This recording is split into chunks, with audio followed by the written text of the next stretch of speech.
नमस्कार दोस्तों, स्वागत है आपका मेरे चैनल एक्सप्रेस नॉलेज में। जैसा कि आप सब ने वीडियो की शुरुआत में देखा कि बेरूत में एक बहुत ज़ोर का धमाका हुआ है, तो आइए जानते हैं दोस्तों इस धमाके की पूरी सच्चाई, यह क्यों हुआ और बेरूत में कितने का नुकसान हुआ, वहाँ के प्राइम मिनिस्टर ने अपना इस्तीफ़ा क्यों दिया, वहाँ के प्रदर्शनकारी कितने ज़्यादा आक्रामक रूप में हैं। तो यह सब देखेंगे दोस्तों वीडियो में। तो वीडियो को शुरुआत करते हैं दोस्तों, आइए।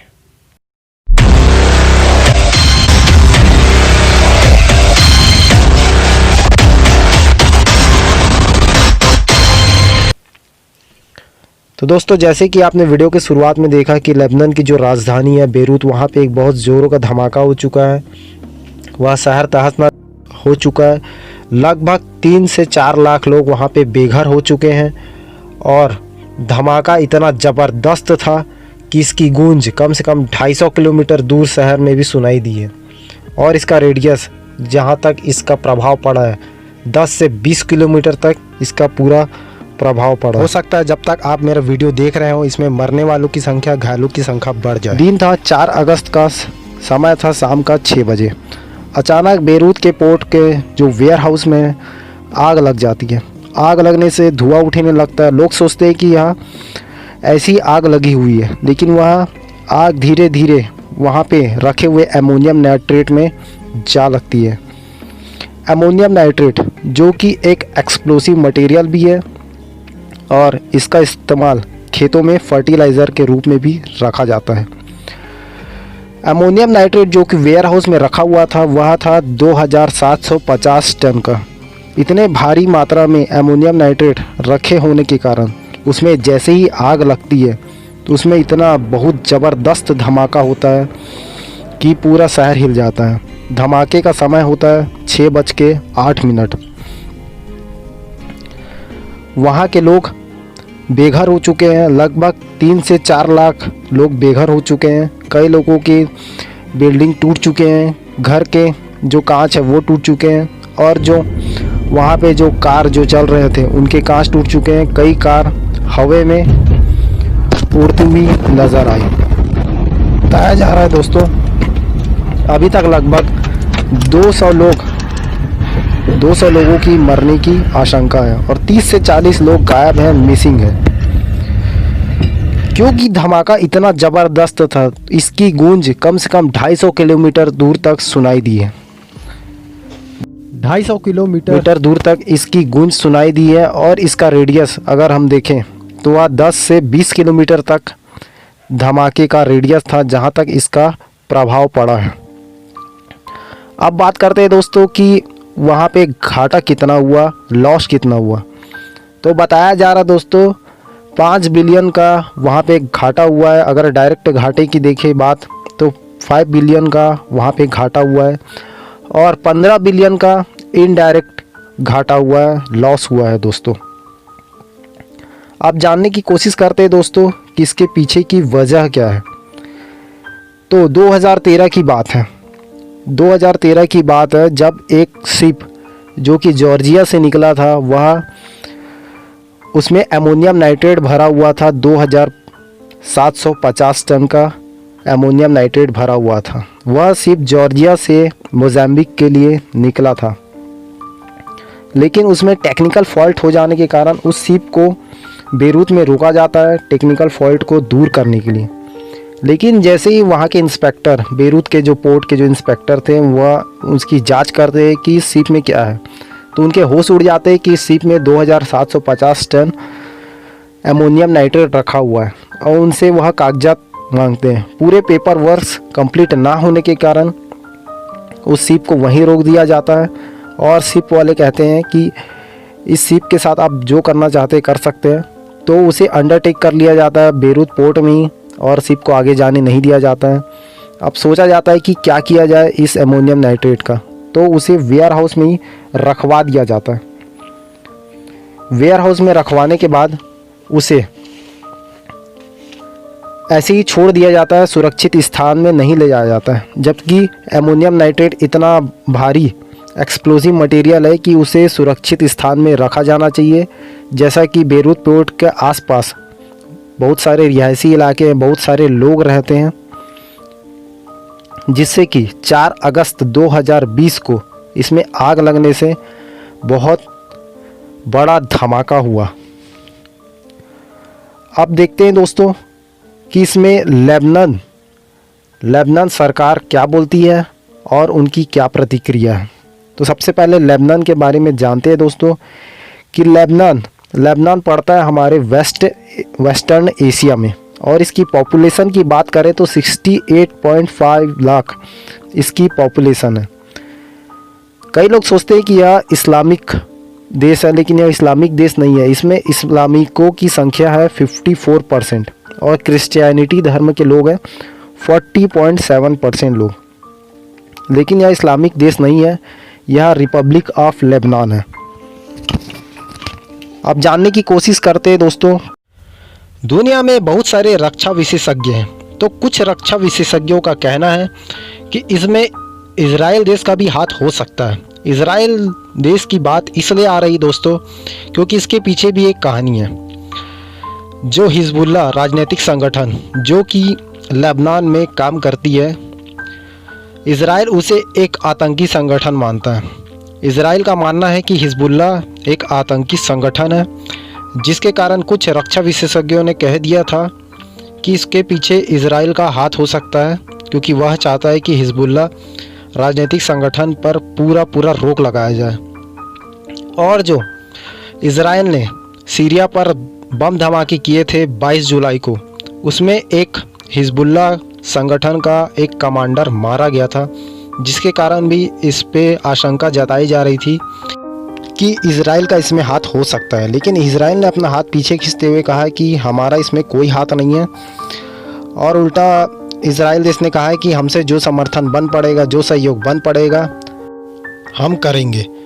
और लेबनान सरकार ने खुद कहा है कि इसमें कोई बाहरी देश का कोई हाथ नहीं है। अब देखते हैं दोस्तों कि जो लेबनान की जो सरकार है वह इस पर क्या कदम उठा रही है और वहाँ पे कितना घाटा हुआ। तो कहा जा रहा है दोस्तों कि वहाँ के जो वेयर हाउस है, जहाँ पे जो महत्वपूर्ण पोर्ट है बेरूत लेबनान का, वहाँ पे बहुत सारे ट्रांसपोर्ट के सामान रखे हुए थे, एक्सपोर्ट इंपोर्ट के सामान रखे हुए थे, जिसके कारण वेयर हाउस में रखे हुए अनाज जो कि तहस नहस हो गए और पूरे शहर में वह फैल गया। पूरे शहर में मलबा ही मलबा पड़ा हुआ है, पूरे रोड ब्लॉक हो चुके हैं। एम्बुलेंस को घायलों तक जाने का रास्ता नहीं मिल रहा है। लोग जैसे तैसे अस्पताल तो पहुंच रहे हैं, लेकिन अस्पताल में उनके इलाज होने की कोई व्यवस्था नहीं है, क्योंकि अस्पताल भी टूट चुके हैं और अस्पतालों में मरीजों का लंबी कतारें लगी हुई हैं। इससे बेरूत शहर को बहुत बड़ा घाटा हुआ है। अब देखते हैं कि इसमें वैश्विक प्रतिक्रिया क्या आ रही है। लेबनान जो कि यूएन का एक मेंबर है, यूनाइटेड नेशन का एक मेंबर है, तो यूनाइटेड नेशन ने कहा है कि हम इसमें पूरा सहयोग करेंगे लेबनान सरकार की। इस जो घटना हुई है, इतनी भयंकर जो बम धमाका हुआ है, उससे उबरने के लिए हम इसमें पूरा सपोर्ट करेंगे, सहयोग करेंगे। तो यूएन ने कहा है कि हम लेबनान की जो अनाज का जो नुकसान हुआ है, लेबनान देश ने कहा है कि हमारे देश का अनाज 85% अनाज लगभग 2 हफ्तों में पूरा ख़त्म हो जाएगा, क्योंकि वेयर हाउस में जितने अनाज रखे हुए थे वह पूरे शहर में फैल गया है और यह बहुत इम्पोर्टेंट पोर्ट था लेबनान देश का। तो लेबनान का कहना है कि हमारे देश में अब अनाज की कमी हो चुकी है। तो यूएन ने कहा है कि हम 50,000 टन अनाज अवेलेबल कराएंगे लेबनान को, जिसमें कि 17,500 टन अनाज 2 हफ्तों में पहुंच जाएगा और पूरे 50,000 टन अनाज लेबनान को मुहैया कराया जाएगा, उसे दिया जाएगा, अवेलेबल कराया जाएगा, जिससे कि लेबनान देश में अनाज की कोई कमी ना हो। अब देखते हैं कि कौन कौन से देश इसमें सपोर्ट कर रहे हैं। तो US, United state, France, Britain, Israel और इंडिया वह चाहते हैं कि इसमें वह पूरा सहयोग करें और लेबनान में जो धमाका हुआ है, जितना नुकसान हुआ है, उसमें यह देश पूरे सहयोग करने की बात कह रहे हैं। और जैसा कि कहा जा रहा है कि इजराइल देश का इसमें हाथ हो सकता है, तो इजराइल ने पूरी तरीके से इसमें अपना हाथ पीछे खींच लिया है और कहा है कि हमारा इसमें कोई हाथ नहीं है।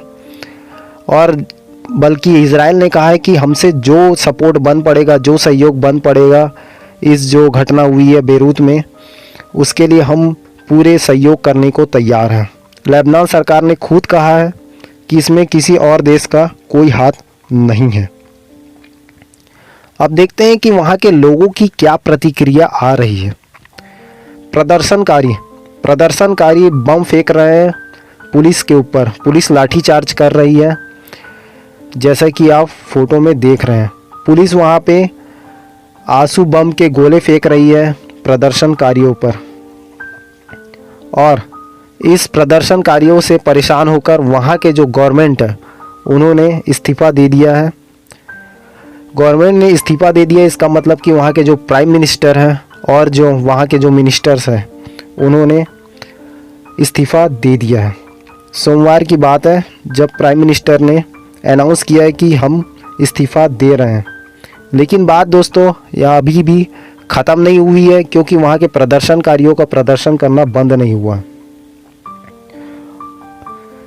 और जो वहाँ के प्रेसिडेंट हैं माइकल आउन, उन्होंने कहा है, माइकल आउन ने कहा है कि जब तक नई सरकार नहीं आ जाती है तब तक पुरानी सरकार ही इसको केयर टेकर के रूप में काम करेगी, वह पुराने सरकार ही इसमें काम करेगी। और जब तक new minister, prime minister selected नहीं हो जाते तब तक पुरानी सरकार ही इस पे केयर टेकर के रूप में काम करती रहेगी। लेकिन नए सरकार का आना इतना आसान नहीं है दोस्तों, क्योंकि वहाँ पे बहुत दिक्कतें हैं। जैसे कि हमारे देश में आप देखते हैं कि क्वाजी फेडरल गवर्नमेंट है। क्वाजी फेडरल का मतलब है कि यहाँ पे पावर्स सेंट्रल्स को भी है और स्टेट को भी है। जितने पावर्स सेंट्रल को है और कुछ पावर्स स्टेट को भी है। लेकिन लेबनान में ऐसा नहीं है, वहाँ पे यूनिटरी, पार्लियामेंट्री, कन्फेशनलिस्ट और कॉन्स्टिट्यूशनल रिपब्लिक है। जिससे कि यूनिटरी पार्लियामेंट्री का मतलब होता है कि वहाँ पे सेंट्रल्स को ज़्यादा पावर है, ना कि स्टेट को कोई पावर नहीं है।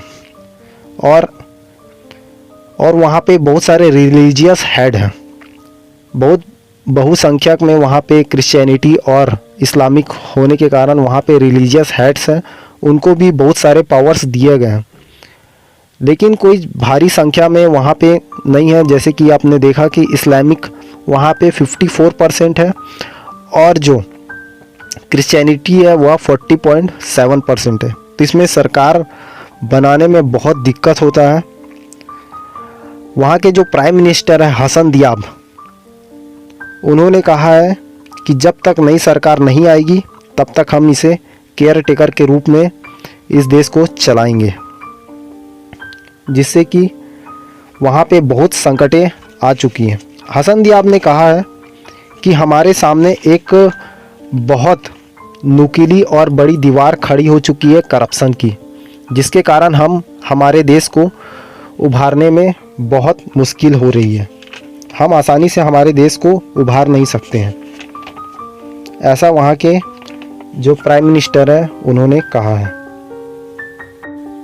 वहाँ के प्राइम मिनिस्टर ने अनाउंस किया और कहा है नेशनल वहाँ के न्यूज़ में कि हमको बहुत दिक्कतें आ रही हैं, क्योंकि यहाँ पे एक भ्रष्टाचार की बहुत बड़ी दीवार खड़ी हो चुकी है और कुछ लोग जो हैं उन्हें सिर्फ अपने जेबों को भरने से ही मतलब है, ना कि देश को चलाने। और वहाँ पे कहा जा रहा है कि वहाँ पे सेक्रेटरियन पॉलिटिक्स है, जिसके कारण नई सरकार आने में बहुत परेशानी हो रही है। कॉम्प्लेक्स पॉलिटिकल सिस्टम है वहाँ का। अब कॉम्प्लेक्स पॉलिटिकल सिस्टम क्यों है? क्योंकि वहाँ पे रिलीजियस हेड्स की भी चलती है, क्योंकि वहाँ पे रिलीजियस हेड्स को भी पावर है और सेंट्रल्स को भी पावर है। और लेबनान जो है कई वर्षों से कोल्ड वॉर और बहुत सारे सिविल वॉर्स देखा है। 1975 से लेकर 1919 तक वहाँ पे सिविल वॉर्स चल रहे थे। सिविल वॉर्स चलने के कारण वहाँ पे बहुत सारे वॉर लॉर्ड्स जो कि वहाँ के पॉलिटिकल, इकोनॉमिकल और सोशल सेक्टर पर बहुत इफ़ेक्ट डालते हैं। और अभी भारी संख्या में प्रोटेस्टर्स होने के कारण, प्रदर्शनकारी होने के कारण नई सरकार आने में बहुत समस्या है। हसन दियाब की जो सरकार है वह आखिरी 2019 के आखिरी में बनी थी, जिसके बाद से इनको लेकर प्रोटेस्ट हो ही रहे थे, लेकिन कोरोना आने के कारण प्रोटेस्ट रोक दिया गया था। लेकिन जैसे ही वहाँ पे जो धमाका होता है, वहाँ के वेयर हाउस में बेरूत में जो धमाका हुआ है, उसके कारण प्रदर्शनकारियों का प्रदर्शन इतना बढ़ चुका है कि प्राइम मिनिस्टर ने वहाँ पे रेजिग्नेशन दे दिया है। देखते हैं दोस्तों, अमोनियम नाइट्रेट होता क्या है। अमोनियम नाइट्रेट एक रंगहीन और गंधहीन मटेरियल है, पदार्थ है, जो कि खेतों में फर्टिलाइज़र के रूप में इस्तेमाल किया जाता है। और अगर इसमें कुछ एक्सप्लोसिव मटेरियल मिला दिया जाए तो इसमें बहुत ज़ोरों का धमाका भी हो सकता है। यह एक कलरलेस एंड ऑर्डरलेस मटेरियल है। और देखते हैं कि भारत में इसके लिए क्या नियम है। तो भारत में इसके लिए अमोनियम नाइट्रेट नियमावली 2012 निकाला गया है, जिसके तहत कहा गया है कि अमोनियम नाइट्रेट को रिहायशी इलाकों में, भीड़ भाड़ इलाकों में ना रखा जाए। इसको सिर्फ ऐसी जगह में रखा जाए जहां ज़्यादा लोग नहीं रहते हैं, और इसकी समय समय पे जांच किया जाए, जिससे कि इसके आसपास कोई एक्सप्लोसिव मटेरियल ना रखा जाए, और ऐसी जगह में ना रखा जाए कि जहां पर आग लगने की संभावना है। अगर इसमें आग लग गया तो फिर इसमें बहुत ज़ोरों का धमाका हो सकता है। तो इसको लोगों से दूर रखा जाता है और सुरक्षित स्थानों में रखा जाता है, ताकि इसमें कोई धमाका ना हो। वीडियो अगर पसंद आया दोस्तों तो लाइक, शेयर एंड कमेंट करिए। वीडियो को देखने के लिए बहुत बहुत धन्यवाद दोस्तों।